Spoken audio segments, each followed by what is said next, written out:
En la academia corre uno varios riesgos. El riesgo más latente, inminente, el mayor de los peligros es hacer amigos. Eh, y con Pedro nos conocimos en el espacio académico muy formal, de una universidad muy formal, y claro, ese riesgo pues acaeció y terminamos siendo seres que comparten el mismo camino. Muchas gracias por la presentación. Acá tengo muchas caras conocidas con las que si sigo viniendo correré el mismo riesgo, y es una de las razones por las cuales la academia difícilmente se cambia por cualquier otro escenario social. Claro, en las sociedades hay muchos escenarios, incluida la familia, pero lo que pasa en la academia y la sutileza de las relaciones que se gestan en la academia, ni siquiera la familia las gesta. Que mi familia no escuche esto, pero en definitiva hay mucha más riqueza al interior de un espacio como este. Hay muchos más mundos por descubrir, por crear. Hoy tengo también la fortuna precisamente de estar con ustedes con muchas caras conocidas en otro mundo, ya no como profesor. En ese sentido tengo menos ataduras en términos de decir, claro, como profesor los contenidos de mi materia deberán ser estos y tienen una responsabilidad de agotar unos contenidos específicos que están en un plan de estudios y todo este tipo de cosas. En una conferencia uno tiene ciertas licencias y creo que la naturaleza de una conferencia es suscitar cuestionamientos profundos. Una buena conferencia no es aquella en la que uno dice lo que el auditorio quiere escuchar. Eso tiene más cara de coaching o oración fuerte al Espíritu Santo. Es decir, ahí uno sí escucha lo que quieren decirle y entonces todo el mundo aplaude y dice, este tipo sí es, porque está diciendo exactamente, cuadra con toda mi ideología, con lo que yo tengo como expectativa de vida y pues, digamos, siento una afiliación. Creo que una conferencia es la antítesis de la afiliación. Una conferencia debe ser un espacio en donde ojalá, después de lo dicho acá, pues se susciten inquietudes. Ojalá algunas de ellas sean puestas sobre la mesa en este mismo espacio y lo más interesante, algunas otras se queden en sus mentes como una especie de virus. A mí me gusta la palabra, lástima que obviamente la que nos afecta a veces en términos patológicos sea tan difícil, pero la palabra virus significa, pues, imagínense un virus en ideas con virus, que lleguen a su mente y empiecen a, ¿sí? Como lo que hace la gripa, pero en la mente, pero en el pensamiento. ¿Sí? Eso, si la academia lograra eso, sería una maravilla. Y todo el mundo por ahí enfermo, y dice, ¿qué te pasa? No, es que tengo la idea del naturalismo metida, y pues como me ves, estoy pálido y tengo problemas. Y eso me parece una maravilla, que uno se deje afectar por las ideas. Entonces, voy a dar un pequeño marco del texto que voy a leer. Además tomé decisiones también en alguna medida estéticas. La primera de ellas es, esta es una charla en el pleno siglo XXI que no usa videobeam, que no tiene slides, ¿no? que no tiene, la antítesis del modelo de presentación de, todos queremos hacer las presentaciones como las hace Apple o Samsung cuando presenta un nuevo celular, con esos slides y en negro y todo el mundo aplaude. No, esta va a ser muy al estilo del siglo XX, que es un tipo leyendo un texto, ¿sí? Y eso es un reto mental, pero un reto también estético, y es que uno se aguante a un tipo leyendo un texto y trate de seguir lo que está diciendo el tipo con el texto. Pero antes de iniciar con ese, ni siquiera siglo XX, con ese decimonónico estilo, le voy a tratar de dar un marco desde el punto de vista del problema hermenéutico. ¿Cuál es la hipótesis de trabajo? Este texto forma parte de una investigación en la que llevo un par de años. La hipótesis fuerte es, me parece que no es posible ninguna hermenéutica si uno basa el conocimiento jurídico, pero sobre todo social, en postulados excesivamente universales. Es decir, la hermenéutica es como la antítesis del determinismo. No hay mucha hermenéutica en una concepción de mundo donde todo es predeterminado. Porque claro, la predeterminación de las condiciones pues hace difícil otras posibilidades de comprensión. Entre más cuadrado, entre mayor cantidad de postulados universales tenga en cualquier concepción de mundo, pues menos preguntas me hago. No sé si han visto, no voy a hablar más de religión, esta es la última glosa religiosa que hago hoy, pero no sé si han visto señores con textos sagrados por la calle cuando uno les hace preguntas. Yo acostumbraba a hacer eso de joven, pero era por pura digresión adolescente. Decíamos, Camila, le preguntamos al testigo o a cualquiera, Camila, le hacemos preguntas, digamos, que lo cuestionen, ¿no? Y la respuesta inmediata era reactiva, ¿no? No, esas preguntas son o del demonio o no al lugar preguntarse, un poco era como el contexto. En el fondo, la condición de posibilidad de cualquier hermenéutica, y es en serio, una versión más o menos abierta de la vida. ¿Sí? Y entre más cerrada, pues menos preguntas se hace uno. ¿Sí? Esa es la base del cuestionamiento. Entonces, ¿eso a qué me llevó? Desde el punto de vista jurídico me llevó de manera directa al iusnaturalismo. Porque todo el andamiaje iusnaturalista, digamos, es autoconsistente. Con ello estoy tratando de decir, responde todas sus preguntas dentro de sí mismo. ¿Sí? Entonces, espero tratar de plantear un cuestionamiento serio del iusnaturalismo para tratar de irnos corriendo de ese escenario, y al corrernos del iusnaturalismo empezamos a abrir espacios hermenéuticos. Al cerrarnos a iusnaturalismos duros, cerramos espacios hermenéuticos porque todas las respuestas se contienen dentro de esa misma concepción. Esta es un poco como la dinámica, ¿sí?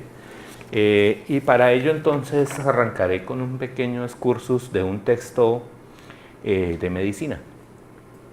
Pero este texto de medicina es de la tribu Lakota de los Estados Unidos. Comillas. Antes de que llegaran nuestros hermanos blancos para volvernos hombres civilizados, no teníamos ningún tipo de prisión. Debido a eso no teníamos delincuentes. Sin una prisión no puede haber delincuentes. No teníamos candados ni llaves y por lo tanto entre nosotros no había ladrones. Si alguien era tan pobre que no le alcanzaba para un caballo, una carpa o una manta, en ese caso recibía todo eso como regalo. Éramos muy poco civilizados, como para darle importancia a la propiedad privada. No conocíamos ningún tipo de dinero y en consecuencia el valor de un ser humano no lo determinaba su riqueza. No teníamos ninguna ley establecida, ni abogados ni políticos, por lo tanto no podíamos timarnos y estafarnos entre nosotros. Realmente estábamos en malas condiciones antes de que llegaran los hombres blancos y no sé cómo explicar de qué manera logramos arreglárnoslas sin esas cosas tan fundamentales, según nos dicen, como necesarias en esa sociedad civilizada. Esta charla tiene por objeto mostrar en qué sentido los supuestos básicos del iusnaturalismo no corresponden a una fundamentación de lo jurídico en la naturaleza, sino que resultan opuestos a cualquier concepción de naturaleza. Lo que llamamos iusnaturalismo es aquel intento de fundamentación de los ordenamientos jurídicos que se basa en el postulado según el cual la validez de lo jurídico en conjunto es un hecho independiente del reconocimiento circunstancial por parte de una sociedad. De alguna manera, la actitud fundante que es característica del naturalismo partiría del hecho de que la noción de lo jurídico aparece ligada a la idea de validez, fuente de la noción de legitimidad. Merecería la pena estudiar las implicaciones conceptuales de la noción de validez. No es ese nuestro espacio de hoy. Sin ahondar por ahora en ese asunto, nos limitaremos a señalar que el corazón de nuestra concepción de lo jurídico, la noción de validez, supone la insuficiencia de lo que pasa para la justificación de la necesidad de lo jurídico. La noción de validez implica que lo jurídico tiene una dimensión trascendente en la medida en que la validez opera estableciendo una distancia entre los rasgos efectivos del derecho en cada caso y siempre sometido a contingencias distintas y estructurales en las sociedades en juego. frente a las fuentes propuestas de cada postura teórica como justificación de la existencia del derecho. Afirmamos así que el justnaturalismo es una operación fundante basada en la construcción de la noción de validez jurídica que depende del recurso a afirmar la inscripción de lo jurídico en un conjunto de alguna concepción de la naturaleza. Esto no implica que en cada una de las disposiciones jurídicas en particular está inscrita esa naturaleza, lo que dificultaría justificar los procedimientos jurídicos de reforma de las disposiciones, pero sí supone una pretendida validez ostensible del derecho en su conjunto, es decir, se pretende fundar el derecho en una existencia, en un marco particular, en el que es dado equipararlo, por ejemplo, al concepto de principios. La justificación cumpliría su papel en la medida en que el principio justificatorio sea aceptado sin necesidad de otras demostraciones. Dicho principio es la naturaleza, lo que es la realidad, que ha adoptado el justnaturalismo en diversos aspectos. Se ha pretendido fundar esa validez del ordenamiento en la estructura de un orden teológico particular. Esa fue como la primera versión. Vamos a fundar la validez en lo teológico. Validez de un orden teológico particular a la que se tendría acceso en virtud de alguna forma directa de revelación de lo divino en lo profano. La tradición, el vicariato, la revelación directa. Yo quisiera que esto fuera una anécdota histórica. Yo quisiera que lo jurídico, basado en un orden teológico, fuera como lo acabo de citar, tradición, vicariato, revelación, y uno pensara por allá en el colegio sacerdotal romano o algo así.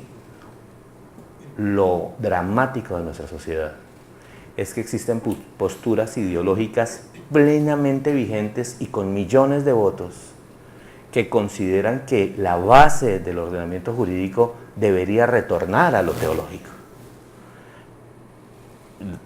Ojalá no fuera así, pero lo que aterra es que esto no es un sustrato histórico, arcaico, al que hacemos referencia tan solo por razones pedagógicas.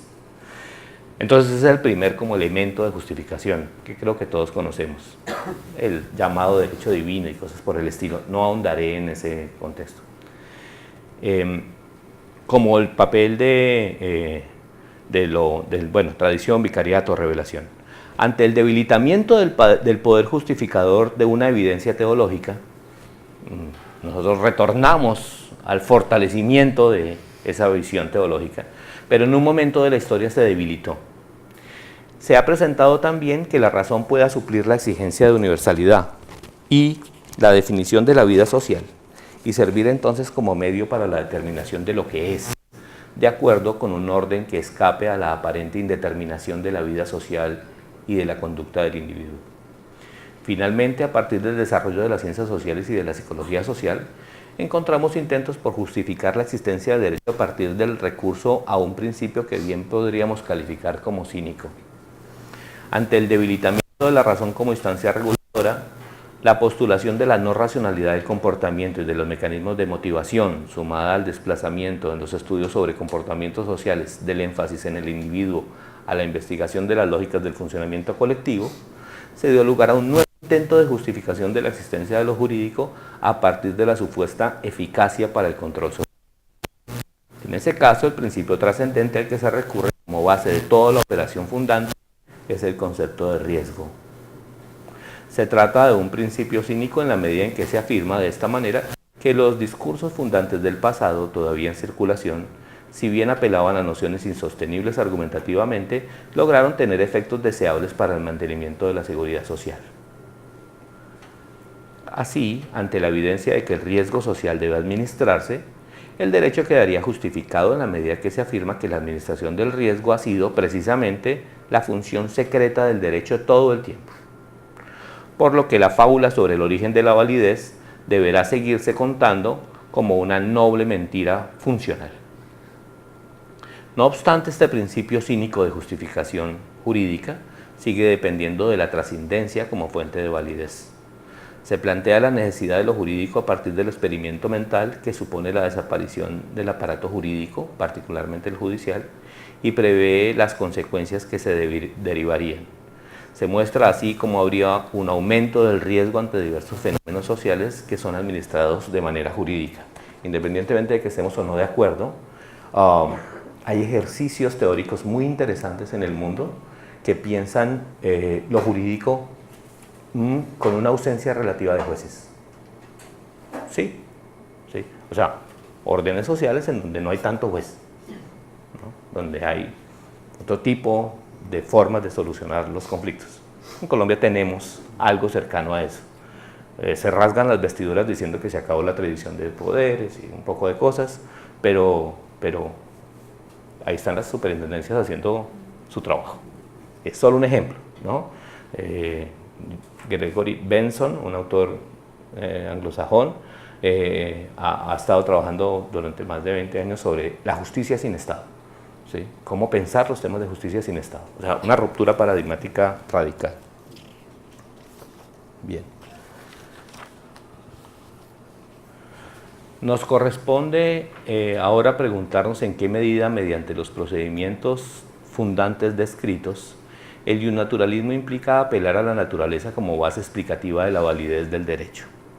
Esto implica investigar cuál es la concepción de naturaleza que se emplea como fundamento último del aparato jurídico. En primer lugar, tenemos que señalar que la característica de la naturaleza que hace el iusnaturalismo se basa en una idea de la naturaleza fundamentalmente basada en la distancia. El iusnaturalismo supone plantear que lo que es el orden de lo real no está dado ya siempre en lo que sucede, por lo que habría que introducirlo mediante una fundamentación del orden jurídico. Esto implica que se plantea la posibilidad de no coincidencia entre lo que es y lo que sucede.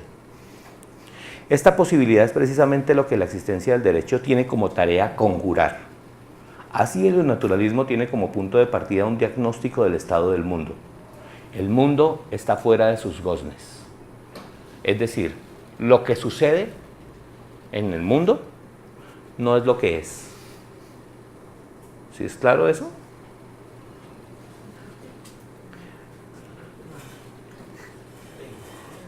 En la facultad hay una placa muy bonita, ¿sí?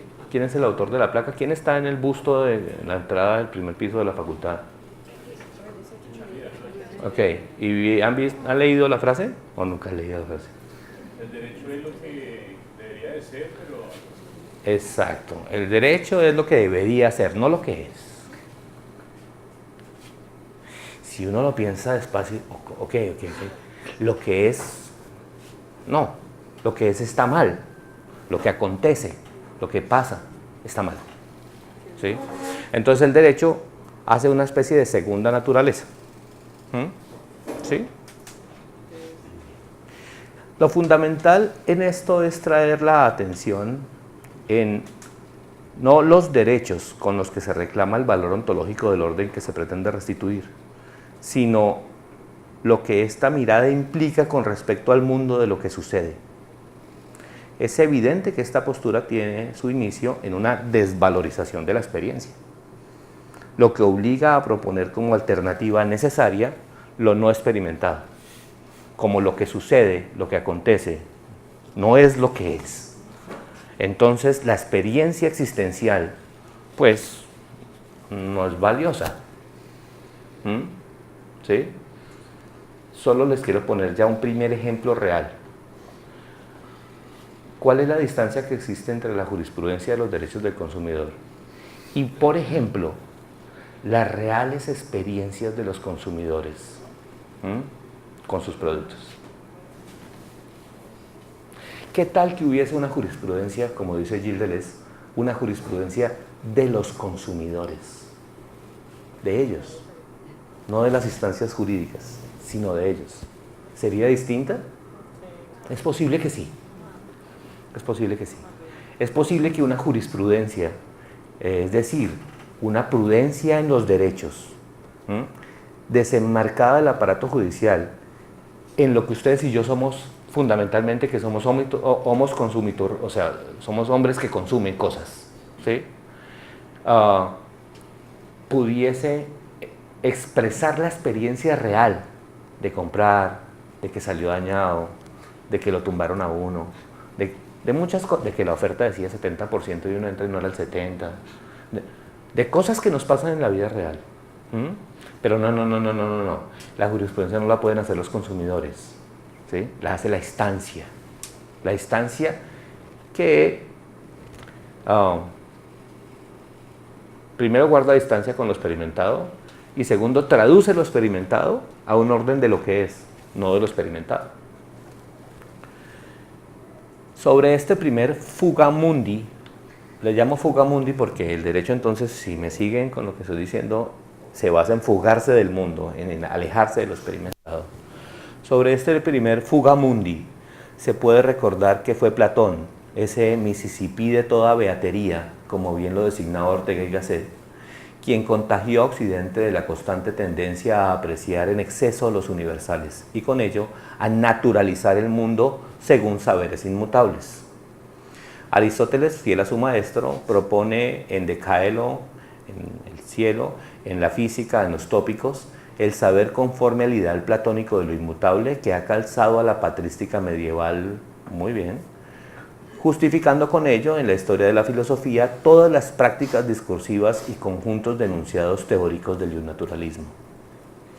El modelo del iusnaturalismo no es el de la observación del funcionamiento de la vida o de la materia como guía para la solución de los problemas sociales, sino al contrario, la negativa a que la vida humana sea lo que la vida es, o lo que pasa en la materia. Es un saber con una deriva metafísica definitoria.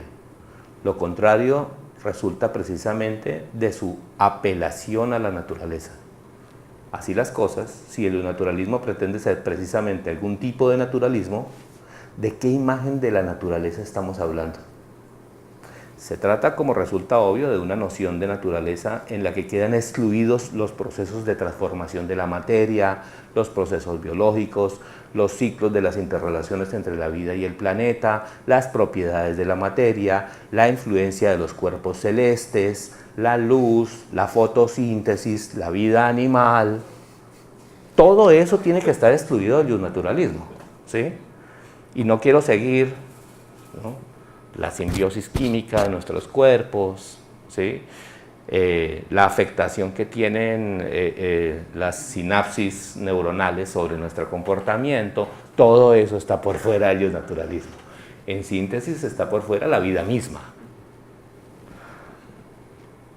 También está excluida del ámbito de lo natural cualquier noción de mutación en la vida de las especies e incluso las estructuras de funcionamiento psicológico de lo humano y los resultados históricos de las sociedades dadas, siempre sometidos al azar y a la contingencia. Solo pongo un ejemplo. Para toda la biología evolutiva, primero nace el órgano y después la función.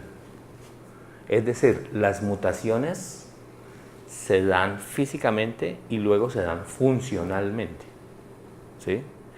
Y más o menos la estructura que ustedes y yo tenemos, morfofisiológica, es solo un estadio de un proceso constante. En unos cuantos miles de años, si seguimos sobre este planeta, estoy absolutamente convencido que el dedo meñique va a dejar de existir. Claro. En la era digital, el meñique ya, digamos, que no tiene una función así muy clara. Ustedes no chatean con los meñiques, ¿sí? Sí, claro, y luego además ya no vamos a chatear, sino que va a ser, por ejemplo, por impulsos mentales y cosas por el estilo. Entonces va a haber una mutación sustantiva de nuestra fisiología, ¿sí? Bien. Sin contar con la sexualidad. O sea, es clarísimo que los primates tienen relaciones homosexuales, por ejemplo. Hay primates que tienen relaciones homosexuales, ¿ok? Nosotros lo que hacemos sistemáticamente es no, eso es antinatura, ¿sí? Solo por poner un ejemplo, se pueden poner 10.000 ejemplos más. La naturaleza se concibe como un estado, una jerarquía, una distribución que en sí misma no está sujeta a ningún proceso en la medida en que todo proceso puede juzgarse desde la perspectiva de qué tanto apunta a la instauración del orden dado en la Tierra. Ser, para el iusnaturalismo, nunca es siendo. ¿Es clara la frase? Ser es algo que es inmutable. Ser nunca es siendo, es decir, ser nunca es incluido dentro del ámbito de lo evolutivo, sino de lo inmutable. Y no existe ningún aspecto de la naturaleza en su conjunto que sea inmutable. Ninguno. En serio. ¿Sí? Entre otras cosas porque lo único que sabemos de la vida es que es un diferencial epistemológico, es decir, de la vida no podemos definir nada, tan solo podemos decir que es. Y la vida es siendo. ¿Es claro cuando digo siendo? ¿Sí? Nada en la naturaleza está quieto. En este momento hay ¿cuántos procesos de fotosíntesis por este hermoso sol de Ibagué? ¿Sí? Y uno ve árboles. Y ustedes y yo estamos disque sentados, quietos. Pero ¿cuántos procesos bioquímicos están ocurriendo en nuestros cuerpos? La vida siempre es siendo. Mucho se ha insistido desde Nietzsche en el funcionamiento de esta necesidad de buscar la venida del mundo al tiempo, de un mundo fuera del tiempo. Mundo que por definición nunca podría darse en la realidad. Lo inmutable es que no tiene tiempo, ¿cierto? ¿Sí? ¿Sí? Entonces, segunda característica de todo y un naturalismo, no tiene tiempo, en tanto inmutable. Lo importante respecto al tema que nos ocupa es dirigir la atención a la maniobra prodigiosa de esquizofrenia que logra, de esta manera, despojar a la vida, incluida la vida humana, del estatuto de naturalidad. El juicio del naturalismo no es que la naturaleza esté en decadencia, sino que la vida de la experiencia en conjunto no es natural y solo puede llegar a serlo en la medida en que se someta al marco de la naturaleza verdadera. Que algo suceda nunca podrá ser un argumento a favor de su naturalidad, sino que ésta habrá de determinarse a partir de su comparación con el esquema trascendente de la naturaleza ausente. Si algo le sucede a las personas, al etos social, eso siempre lo valoro en función de mi tabla de características de lo que es natural. ¿En dónde reside la tabla de características de lo que es natural? No en la naturaleza, porque en la naturaleza está haciendo lo que está aconteciendo. No, esa tabla la tengo en otro lado, guardada. Y digo, esto es contra natura, esto no, esto lo determino como válido, esto no, ¿sí? Esto es pecaminoso, esto no, etc. Ahora bien, ¿cuál es el presupuesto básico que opera detrás de esta negativa a atribuir naturalidad a la inmanencia inmediata de la vida? Centramos nuestras miradas en las formas del naturalismo que llegan hasta nosotros y que circulan como justificaciones del papel social de lo jurídico. Esta rama que nos ocupa es de origen ilustrado. Quizá pueda verse como la mirada ilustrada a la hora de ocuparse del orden social y tiene muchas formas de aportarle al naturalismo. La ilustración es un esfuerzo dirigido primordialmente al fundamento. Por lo tanto, el clima anímico del que parte es la evidencia de que el fundamento se ha perdido, o por lo menos se ha perdido su inmediatez. Todo el esfuerzo ilustrado puede verse desde la perspectiva de su modo de operación como un intento por establecer principios sólidos que puedan servir de guía de una valoración. Esto equivale a anunciar que no existen dichos principios, es decir, que las certezas de antaño fueron tanteos del hombre en una habitación a oscuras. Esta desconfianza ilustrada hacia los principios fundantes del pasado exige cuestionar la validez de todas las instituciones hasta que no pueda demostrarse los principios que las justifican. No obstante, este impulso crítico fue atenuado por un impulso constructivo que pretendía reemplazar las instituciones, costumbres y hábitos pasados en principios confusos por otros mejores. De esta manera, la vertiente crítica está limitada a quedar supeditada al propósito de la reforma. En consecuencia, en el momento en que la empresa crítica parece imponer que se bote al bebé con el agua, se manifiesta la necesidad de replantear o refundar el principio estudiado bajo la bandera de un saber basado en el progreso. En el caso del derecho, esto implica el presupuesto de que las formas jurídicas han de existir y que el esfuerzo por plantear lo que es el derecho, de acuerdo con la naturaleza, pone en evidencia que las formas jurídicas todavía no han llegado a ser, es decir, que la naturaleza no se ha instaurado. Dicho en español. Con la ilustración supuestamente ganamos y dejamos de lado el teocentrismo y entonces nos volvimos antropocéntricos y entonces ahora el hombre es el centro. Pero el equívoco consiste en creer que la naturaleza es la naturaleza del hombre. Y lo que hicimos fue instaurar una cierta concepción de la naturaleza del hombre. Una concepción de la naturaleza del hombre que tiene como correlato institucional, por ejemplo, el Código Civil. El hombre nace, se reproduce, tiene bienes, vende bienes, compra bienes, se muere y hay una sucesión. Y mutatis mutandis son los 4 libros del Código Civil. ¿Sí? Y claro, ahí es natural entonces un cierto tipo de forma de ser. Y todo lo natural se instaura a partir de ese postulado. Pero en realidad ese postulado es un constructo de una cierta idea de naturaleza que es el hombre, pero no el hombre como ser natural, no. El hombre dentro de un cierto contexto social, además evidentemente un cierto contexto social burgués, ¿sí? ¿De qué manera nosotros fuimos capaces de, desde ahí, ir impostando el concepto de naturaleza a la naturaleza misma? Es algo muy complejo. Un ejemplo, ¿de dónde proviene toda la institucionalización de los derechos de la naturaleza? De ahí. Decimos entonces que un río es libre. Si es claro, porque suponemos que el concepto de naturaleza, que lo construimos desde el hombre, pues tiene como un postulado la libertad. Entonces lo que hacemos es traer esos conceptos de naturaleza humana y se los metemos a la naturaleza, vamos, ¿sí?, animal o vegetal. Lo que se plantea como naturaleza en el ámbito del naturalismo es la afirmación de que la vida humana no corresponde ontológicamente al orden de la vida, en la medida en que lo jurídico está vinculado al acto de nominación, de establecimiento de límites, es decir, al problema del sentido, de la determinación, de la elección, siempre supone una negativa a la aceptación pura y directa de lo que sucede. Esta faceta de lo jurídico como delimitación, que probablemente sea herencia en sus orígenes de las funciones sacerdotales, adquiere su carácter específico al añadir una pretensión de naturalidad en la que radica su distancia con la vida. Las funciones sociales de adivinación, curación, delimitación, encontraban su principio básico de funcionamiento en la afirmación directa de su arbitrariedad.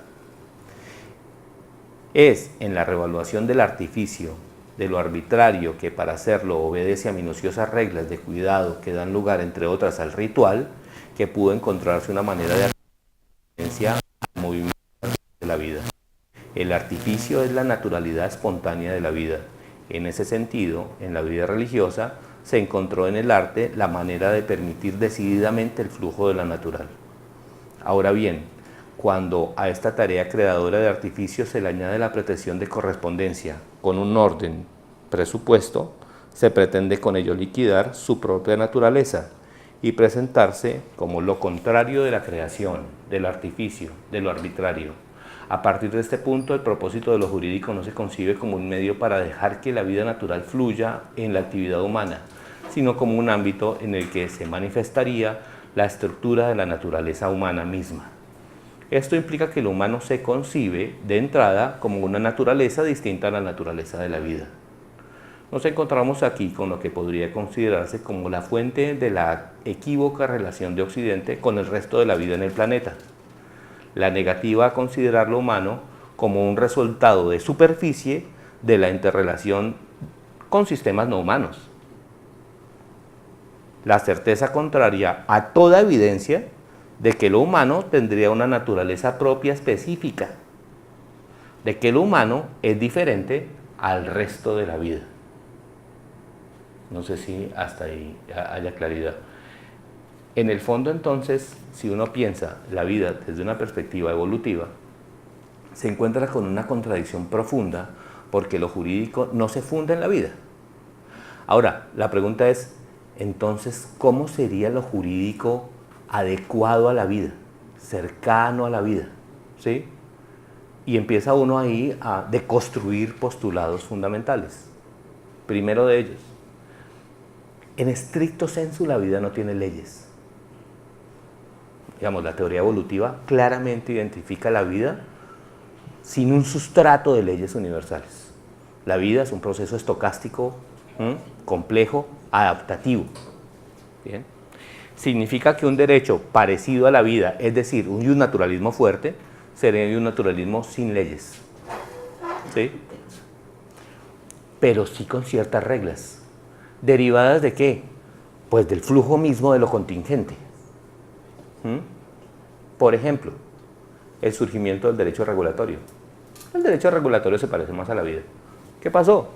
Cambió el precio del dólar. Ah, bueno, hay que tomar ciertas medidas, pero no son legales, son regulatorias. ¿Sí? ¿Y cuál es la base del modelo regulatorio? Análisis de impacto normativo. ¿Esto funciona según la sociedad? ¿Sirve para la sociedad o no sirve para la sociedad? ¿Y cuánto tiene que durar esta reglamentación? Pues lo que dure ese momento histórico. Y si hay un cambio que tiene que hacerse, pues no pasa nada, se hace otra regulación. ¿Más o menos? ¿Sí?